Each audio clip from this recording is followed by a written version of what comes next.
Hello learner, my name is Ruchi Gupta. Welcome to my channel Ruchi eco classes. इस video में हम mathematical economics के previous year question को करेंगे। इसके पहले भी हमने जो है कुछ क्वेश्चन किए हुए हैं, तो स्टार्ट करते हैं। जैसे हमने कंज्यूमर सरप्लस पे और जो है कि ISLM पे क्वेश्चन किए हुए हैं, तो हम स्टार्ट करते हैं क्वेश्चन नंबर अपना नेक्स्ट जो हम कर रहे हैं। यहाँ से हमारा जो है क्वेश्चन लगभग 7वां 8वां है हमारा।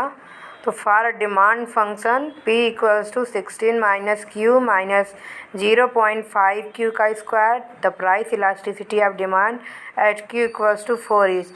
तो हमारा जो डिमांड और सप्लाई एनालिसिस और ISLM और कंजप्शन फंक्शन का मैंने न्यूमेरिकल्स वाले का जो थ्योरी पार्ट होता है, जिसमें फार्मूला वगैरह ऐड होता है और क्या होता है कैसे होता है, तो वो मैंने एक वीडियो बनाया मैथमेटिकल इकोनॉमिक्स का थ्योरी पार्ट।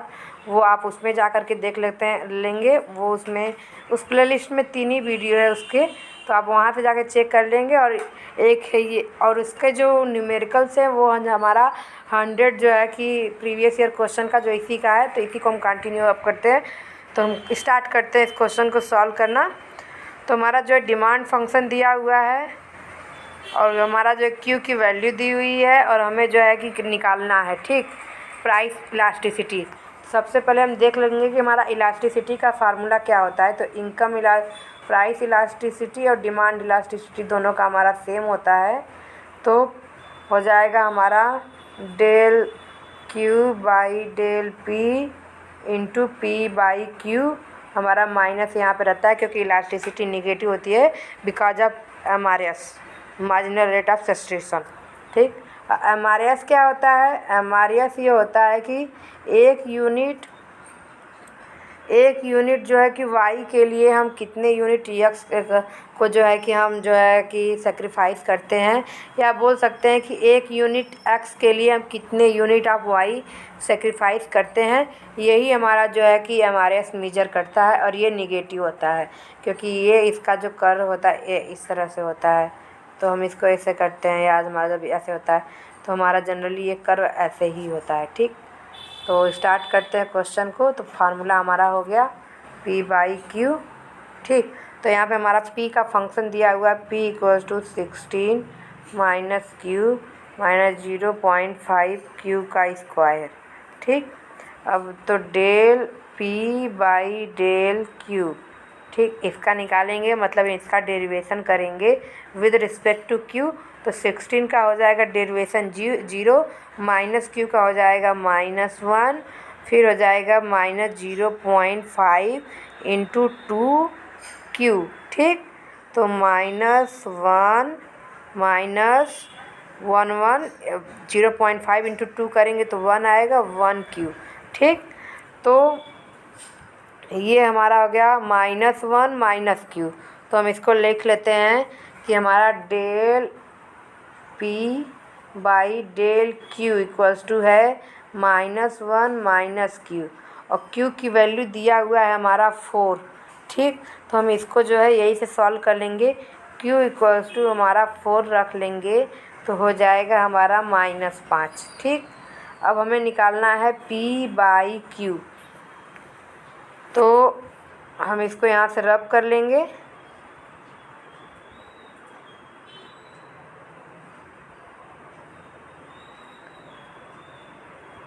ठीक, P/Q, तो P दिया हुआ है 16 - Q - 0.5 Q का स्क्वायर।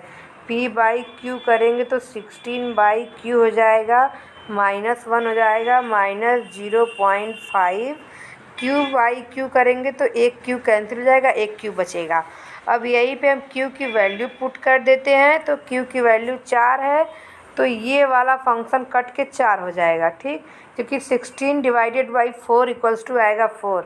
यहाँ पे ये -1 है तो ये -1 एज इट इज़ रहेगा, और -0.5 इंटू मल्टीप्लाइड बाई 4 हो जाएगा, तो 5 चौके 20 आ जाएगा 2, तो -2। तो इस तरह से P/Q की वैल्यू आ जाएगी 4 - 3 हो जाएगा 3। ठीक, 1, 4 - 3 हो जाएगा 1। तो हम यहाँ पे अपनी P बाई क्यू की वैल्यू रख लेते हैं, P by Q equals to 1। Formula होता है हमारा, आप देख लीजिए, डेल पी बाई, फार्मूला होता है हमारा यहाँ पे del Q by del P into P by Q. ठीक, ये तो हमारा है, हमें मिल गया 1। और del Q by del P ये उसका उल्टा, यानी कि 1/-5। और यहाँ पे हमारा पहले से ही एक माइनस रहता है फार्मूले में, तो ये माइनस माइनस यहाँ से कैंसिल हो जाएगा और फिर P by Q equals to 1। ठीक, तो आ जाएगा 1/5, यानी कि हो जाएगा आंसर 0.2। ये हमारा हो गया आंसर। तो हम देखते हैं हमारा यहाँ पे ये प्लस 0.2, ये हमारा हो गया आंसर। ठीक, आंसर हमारा हो गया बी। चलते हैं नेक्स्ट क्वेश्चन की तरफ। अगर आपको कहीं भी कोई भी डाउट हो तो आप कमेंट सेक्शन में कमेंट कर दीजिएगा, मैं आपको चीज़ों को एक्सप्लेन कर दूँगी। ये है हमारा टैक्स बायोंसी का फार्मूला। ठीक, तो टैक्स बायोंसी होता क्या है कि हमारा जब टैक्स रेट में हमारा जो इंक्रीमेंट होता है उस टैक्स बेस में, यानी कि जो हमारा टैक्स का दायरा, यानी कि अगर हमारा पहले जो है कि 50 लोग टैक्स दे रहे हैं और अब जाके हमारा 60 या 60 लोग टैक्स दे रहे हैं, तो ये लोग जो 10 लोग बढ़ गए, इससे हमारा टैक्स बेस जो है दायरा हमारा इंक्रीमेंट हो गया। ठीक, तो ये बताता है कि हमारा टैक्स बेस के इंक्रीज होने से हमारा जो है कि टोटल जो है जीडीपी इनकम में जो इंक्रीमेंट होता है या हमारा नेशनल इनकम में इंक्रीमेंट होता है जीडीपी में, उसको नेशनल इनकम यानी जो हमारी जो इनकम जो टैक्सेस से जो रिवेन्यू प्राप्त होती है, फिर उससे जो है कि हम एक्सपेंडिचर करके जो हमारा होता है मल्टीप्लायर, तो वहाँ पे हमारा जो ग्रोथ जो इंक्रीज हो जाती है हमारी, उसको जो हम बोलते हैं कि टैक्स बायोंसी है। ठीक, तो टैक्स उसका जो फार्मूला होता है del T B by del Y into Y by T B. और इसको याद करने का मैं आपको एक आसान फार्मूला बताती हूँ जो आप कहीं भी नहीं पाएंगे। वो ये कि आप इलास्टिसिटी वाले फार्मूले को आप याद नहीं रख रहे हैं कि इनकम इलास्टिसिटी, तो क्या होता है del Q by del Y. ठीक, और वाई बाई क्यू, ये हमारा इनकम इलास्टिसिटी होता है। उसी तरह आप टैक्स बायोंसी को del T B by del Y by T B आप इससे कर सकते हैं। और ये देख लीजिए दिया हुआ buoyancy of tax revenue to income, total tax revenue, change in total tax revenue, income, change in income. ठीक, तो नेक्स्ट क्वेश्चन चलते हैं। If export price increases by 5% and import price by 20%, the commodity terms of trade. तो commodity terms of trade हमारा दिया था जो कि जैकब वाइनर ने। फार्मूला होता है हमारा PX अपान PM। ठीक, यानी prices of export divided by prices of import. और जब इस तरीके से हमारे सॉल्व करने को क्वेश्चन आएंगे तो हम बेस में हमेशा 100 लेते हैं, यानी कि हमारा अगर प्राइस ऑफ एक्सपोर्ट हम अज्यूम करके चलते कि हमारा 100 है, और इसी तरह इम्पोर्ट भी हम 100 अज्यूम करके चलते हैं।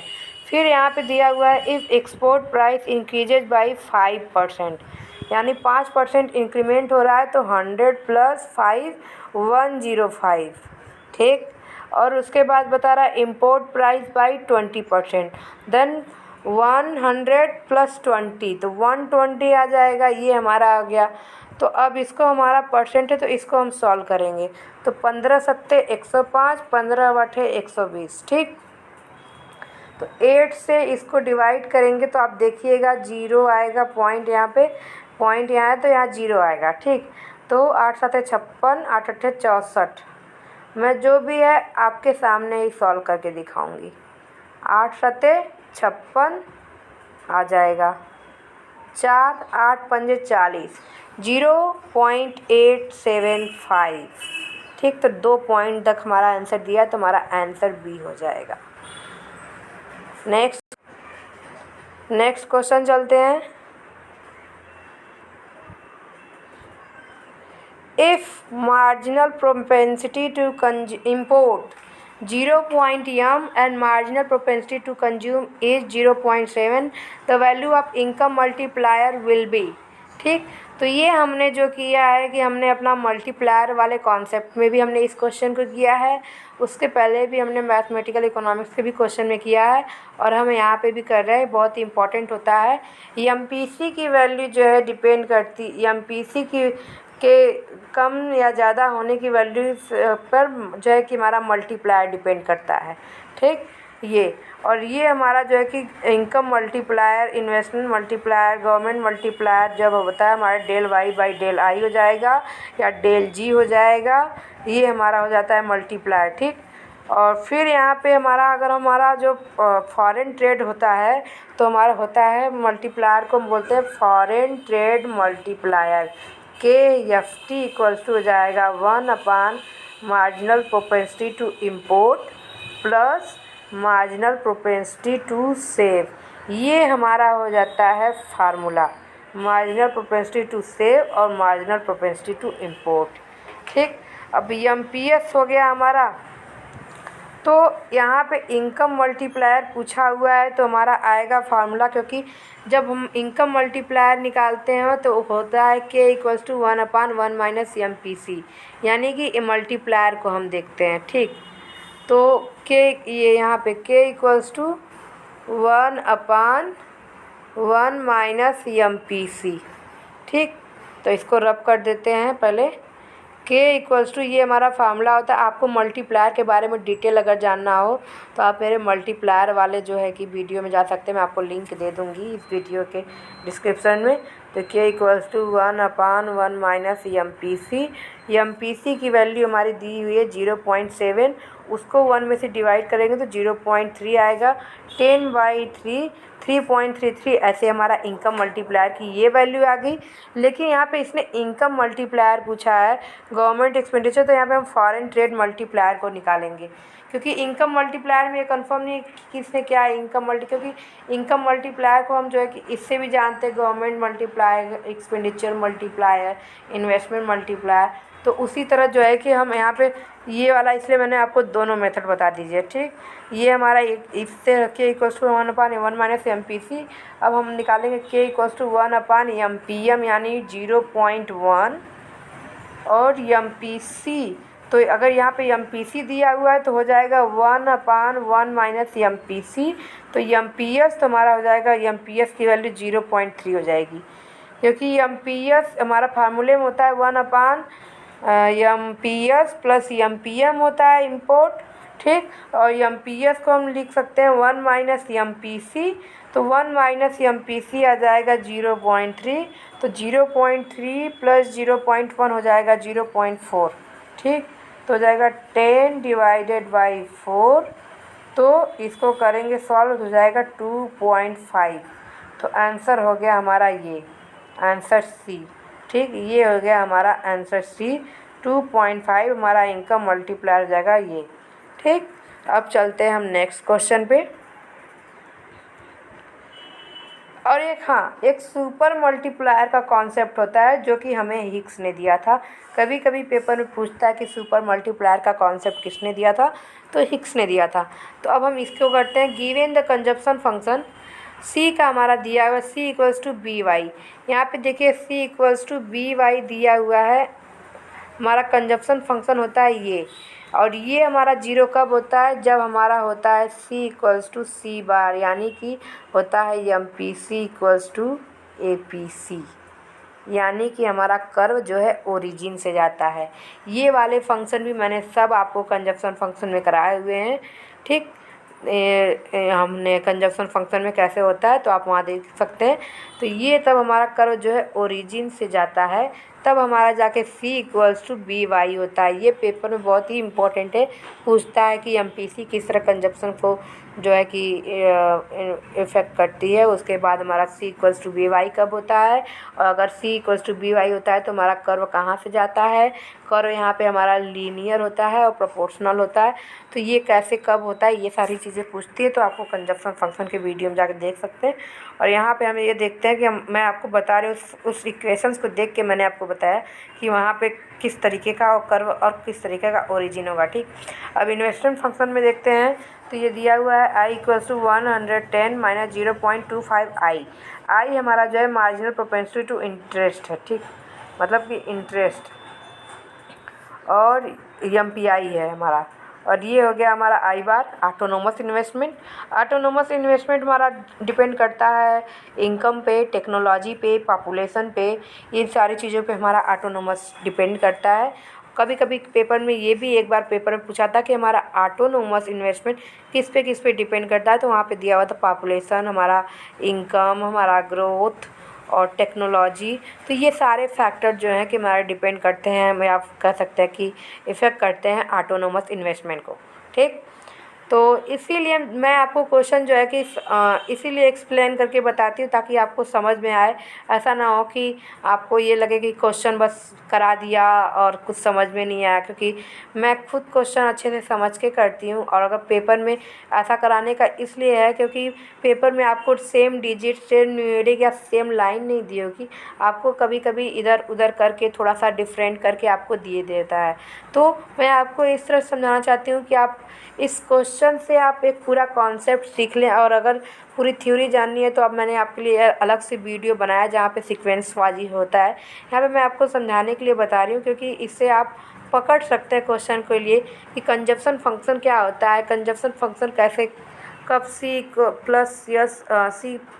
Plus I equals to Y होता है, कब हमारा कंजप्शन फंक्शन का फंक्शन होता है सी वाई प्लस सी प्लस आई प्लस जी होता है, कब हमारा y इक्वल्स टू जो है सी प्लस आई प्लस जी होता है, कब हमारा x माइनस एम होता है।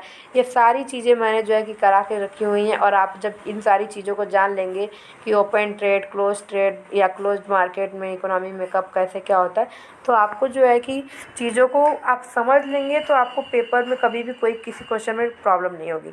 ठीक, तो ये कंजप्शन फंक्शन का मैंने बता दिया, ये हमारा इन्वेस्टमेंट फंक्शन है। अब इसने दिया है कि हमारा IS फंक्शन क्या होगा।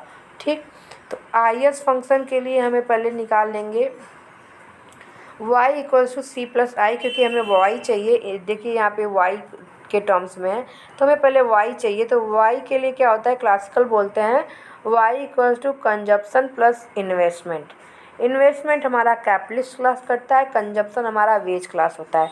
ठीक, यहाँ पे हम i इसलिए रखे हैं, देखिए फंक्शन हमारा होता है y equals to C plus S, यानी हमारा जो इनकम होता है या कोई भी पर्टिकुलर इंडिविजुअल जो होता है वो जो इनकम अर्न करता है। अब आपको जो कि ये साइकिल उसका फ़्लो कैसे चलता है, तो आप मैक्रो इकोनॉमिक्स के फर्स्ट वीडियो में जाके देखेंगे, वहाँ पे सर्कुलर फ्लो ऑफ इनकम वो बता देगा कि आपको कैसे, मैंने ये वीडियो कराया हुआ है। ठीक, तो वहाँ पे आपको पता चलेगा ये। फिर क्लासिकल बताते हैं y equals to C plus S, यानी अगर कोई भी इंडिविजुअल जो है इनकम अर्न करता है, उसके पर्सनल इनकम है, तो वो जो वेज अर्नर होता है वो जो है पहले ज़्यादा मैक्सिमम जो है कंज्यूम करता है, उसकी MPC ज़्यादा होती है। ठीक, APC भी ज़्यादा होती है।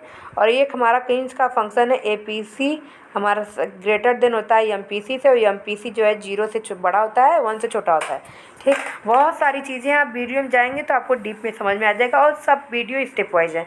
ठीक, तो y equals to C plus S, तो हमारा इनकम जो है 2 पार्ट में डिवाइडेड होता है। वो सी कंजप्शन होता है, सेविंग होता है।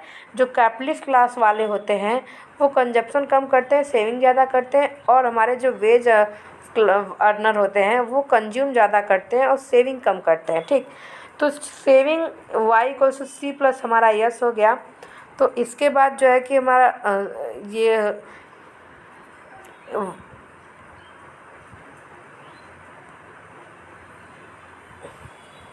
y equals to C plus S हमारा हो गया। तो S equals to I, classical बोलते हैं कि हमारी सेविंग जो है इन्वेस्टमेंट में ऑटोमेटिकली ट्रांसफॉर्म हो जाती है। ये तो जाके फिर हमारा किन्स कहते हैं कि सारी पोर्शन वो जो है कि इन्वेस्टमेंट नहीं होती, कि कुछ वो प्रिकॉशनरी ट्रांजैक्शन पर्पज़ के लिए रखते हैं, लेकिन सेविंग इक्वल्स टू इन्वेस्टमेंट में क्लासिकल मानते हैं। तो इसलिए इसके बाद ये y equals to C plus I हो जाता है। ठीक। ये हमारा जब y equals to C plus I हो जाता है तो हमें जो है कि c की फंक्शन की वैल्यू दी हुई है, c का दिया हुआ है, फिर हमारा जो है कि i का दिया हुआ है। तो हम अब यही इसी फार्मूले में इनको रख देंगे। y equals to 0.75y plus 110 minus 0.25i। ठीक, यहाँ से हमने ये रख दिया। अब इसको सॉल्व करते हैं।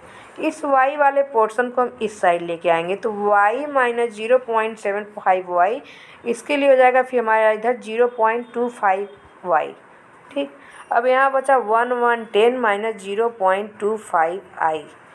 अब इसको हम यहाँ से ले जाएंगे इस साइड तो y इक्वल्स टू हो जाएगा 110 डिवाइडेड बाई 0.25, ठीक, माइनस i। ठीक, ये हो गया। अब हम इसको पॉइंट को हटाने के लिए यहाँ पे डबल ज़ीरो ऊपर बढ़ाएंगे तो हो जाएगा 11,000 डिवाइडेड बाई 25, तो 24 हो जाएगा, 4 हो जाएगा 0 यानी 440 माइनस i। ये हमारा हो गया फंक्शन। ठीक, ये हमारा ऑप्शन जो बी है, ये हमारा बी ऑप्शन, ये हमारा हो गया आंसर। इसमें हम बता सकते हैं कि हमारा आईएस फंक्शन ये होगा। ठीक, तो अब जो है कि हम इसके बाद जो है मिलेंगे आपको नेक्स्ट वीडियो में, और वहाँ पे फिर हम आने वाले आके अपने क्वेश्चन को जो है करेंगे। अभी बहुत सारे क्वेश्चन हैं हमारे पास, 100 MCQ हैं जो हम करेंगे। तो अगर आपको कहीं भी किसी भी चीज़ में डाउट लगता है तो आप प्लीज़ जो है कमेंट सेक्शन में कमेंट कीजिए, मैं आपके सारे डाउट्स क्लियर कर दूँगी। और जो अगर आपको थ्योरी पार्ट्स में अगर कहीं प्रॉब्लम है तो आप मेरे वीडियोज़ में जाके देख सकते हैं। मैक्रो इकोनॉमिक्स पार्ट में मल्टीप्लायर, कंजप्शन, सारे फंक्शंस के वीडियो बने हुए हैं। तो अगर आपको मेरा वीडियो पसंद आया तो प्लीज़ मेरे चैनल को लाइक कीजिए, सब्सक्राइब कीजिए और बेल आइकन को प्रेस करना ना भूलिए, जिससे आपको आने वाले वीडियो की नोटिफिकेशन मिल जाए। और मेरा जो है कि ये वीडियो चैनल का नाम है Ruchi eco classes for UGC NET. और आगे आने वाले वीडियो में आपको स्टैटिक्स के लेसन स्टार्ट करने वाली हूँ, जिसमें हम शुरू से प्राइमरी सेकेंडरी डाटा कवर करते हुए किस तरह से क्या होता है, टेबल, मैनिफोल्ड, एवरीथिंग, हिस्टोग्राम, सब कुछ करेंगे। तो देखते रहिए चैनल को। Thank you so much.